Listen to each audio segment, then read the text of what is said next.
Welcome to Vidya blog. आज वो समय आया जब राम जी अपने वन जाने की बात से इतने निश्चिंत, इतने आनंद से बात को ग्रहण कर और अपने पिता दशरथ को किस तरह समझा रहे हैं। मंगल समय स्नेह बस सोच परी हरि तात, आयुष दे हरसि यह कहीं पुल के प्रभु गात। हे पिताजी, इस मंगल के समय स्नेहवश होकर सोच करना छोड़ दीजिए और हृदय में प्रसन्न होकर मुझे आज्ञा दीजिए। यह कहते हुए प्रभु श्री रामचंद्र जी सर्वांग पुलकित हो गए। धन्य जनमु जगती तलतासु, पितहि प्रमोद उचरित सुनि जासु।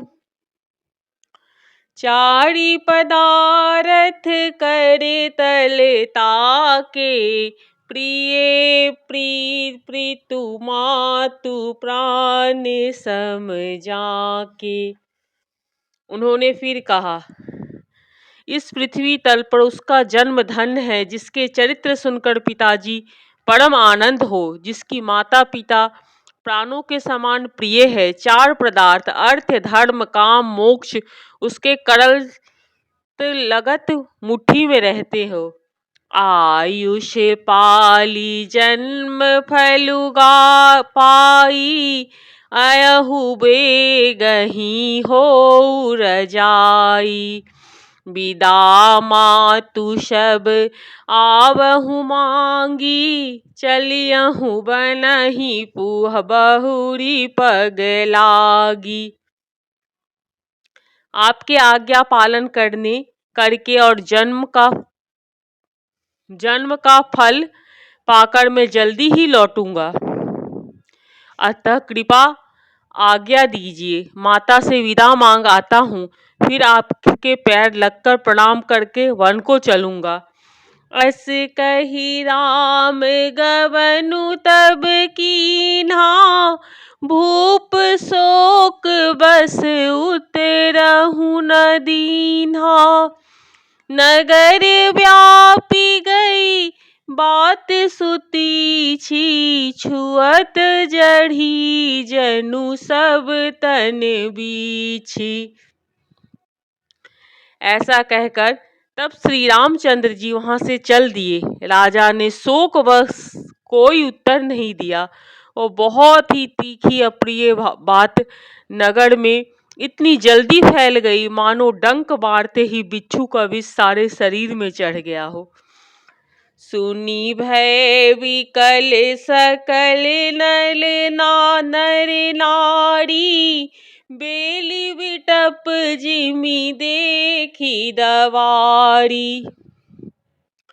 जो जह सुनई धुनहि सुरु सोई, बड़ विषादु नहीं धीरज होई। इस बात को सुनकर सब स्त्री पुरुष ऐसे व्याकुल हो गए जैसे दवानल वन में आग लगी देखकर बैल और वृक्ष मुरझा जाते हैं। जो जहां सुनता वहीं सिर ढूंढ को पीटने लगता। और बड़ा विषाद है, किसको धीरज नहीं बंधता है, किसी का धीरज नहीं बंध रहा है। मुख सुखाहि लोचन सन वही शोकुन हृदय समाई, मनहु करुण रस कट कई उतरी अवध बजाई। सबके मुख सूख जाते हैं और आंखों से आंसू बहते हैं। शोक हृदय में नहीं समाता, मानो करुणामयी की सेना अवध पर डंका बजाकर उतर आई हो। मिलहि माज विधि बात बिगाड़ी, जह तह देहि के कई गारी। एहि पापिनी बुझी कापे रहु, छाहि भवन पर पावुक धेरऊ। सब मेल मिल गए थे, सब संजोग ठीक हो गए थे। इतने में विधाता ने बात बिगाड़ दी। जहां तहां लोग केकई को गाली दे रहे हैं। इस पापनी का को क्या सूझ पड़ा जो इस छाए घर पर आग रख दी। निज कर नयन काढ़ी चह दीखा, डारी सुधा विसु चाहत सीखा। कुटिल कठोर कुबदिया भागी, भई रघुवंश बेनु बने आगी। यह आप अपने हाथ में अपनी आंखों को निकाल कर आंखों के बिना देखना चाहती है और अमृत फेंक कर विष चखना चाहती है। यह कुटिल कठोर दुर्बुद्धि और अभाग्नि के कई रघुवंशी बांस के वन के लिए अग्नि हो गई है। पालव बैठी पेड़ ही कांटा, सुख मुह शोक ढाटू धरी ढाटा। सदा नाम यही प्राण समाना, कारण कवन कुटिल पनु थाना। पत्ते पर बैठकर इसने पेड़ को काट डाला, सुख में शोक को ठाट ठट कर रख दिया। श्री रामचंद्र जी से सदा प्राणों के समान प्रिय थे, फिर भी न जाने किस कारण इसमें यह कुटिलता ठानी। सत्य कहहीं काबी नारी सुभाऊ, सब विधि अगहूँ अघाड़ दुराऊ। निज प्रतिबिंबु बरकु गेहि जाई, जाई न जाई नारी गति भाई। कवि सत्य ही कहते हैं कि स्त्री के स्वभाव का सब प्रकार से पकड़ में न आने योग अथाह और भेद भरा होता है। अपनी परछाई भले ही पकड़ा जाए, पर भाई स्त्रियों की गति चाल नहीं जानी जाती। काहे न पाबुक जारी सक, न समुद्र समाई। कान करे अबला प्रबल, के ही जग कालू न खाए। आग क्या नहीं जला सकती, समुद्र में क्या नहीं समा सकता। अबला कहने वाली प्रबल स्त्री जाति क्या नहीं कर सकती, और जगत में काल किसको नहीं खाता।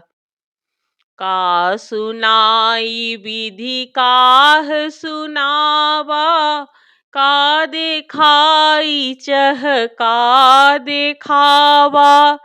एही कहीं भले भूप न कीन्हा, बरु विचारे नहीं कुमति दीन्हा। विधाता ने क्या सुनकर क्या सुना दिया, क्या दिखाकर वह क्या दिखाना चाहते हैं। एक कहते हैं कि राजा अच्छा नहीं किया, दुर्बुद्धि केकई के विचार का वर नहीं दिया है, विचार कर वर नहीं दिया।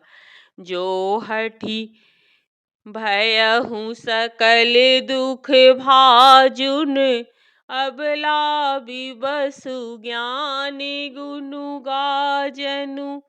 एक धर्म परमीत पहिचाने, नृपहि दोष नहीं देहि सहासयाने। जो हट करके केकई के बातों को पूरा करने में अड़े रहकर स्वयं सब दुखों के पात्र हो गए। स्त्री के विशेष वश होने के कारण मानो उनका ज्ञान और गुण जाता रहा। एक दूसरे को धर्म की मर्यादा जानते हैं और सयाने हैं, वे राजा को दोष नहीं देते। शिविदय दधीच हरिश्चंद्र कहानी, एक एक सन कहीं बखानी। एक भरत कर समत कहीं, एक उदास भाई सुनी रहें। वे शिवी, दुछिरी और हरिश्चंद्र की कथा एक दूसरे को बखान कर कहते हैं। कोई